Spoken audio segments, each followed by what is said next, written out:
Dua pria di Inggris mengganti bendera Israel yang berkibar di atap gedung Balai Kota Sheffield, South Yorkshire, Inggris pada Rabu 11 Oktober 2023.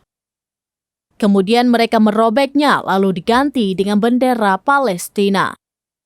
Rekaman itu beredar di media sosial baru-baru ini dan menjadi viral di tengah meningkatnya eskalasi militer antara Palestina dan Israel.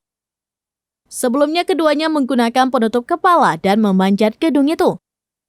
Selama aksi tersebut, orang-orang yang berada di halaman gedung memberikan dukungan. Mereka bersorak "River to the Sea, Palestina will be free" ketika mereka mengibarkan bendera Palestina. Dua pria itu kemudian meninggalkan Balai Kota Sheffield. Sebelumnya, pemerintah Inggris telah menyatakan dukungan untuk Israel. Keputusan mengibarkan bendera Israel di Balai Kota Sheffield itu dibuat setelah mendapat perintah dari pemerintah pusat Inggris. Pendukung Palestina melakukan unjuk rasa di depan balai kota itu pada Selasa 10 Oktober sebelum mengganti bendera Israel dengan bendera Palestina pada Rabu 11 Oktober.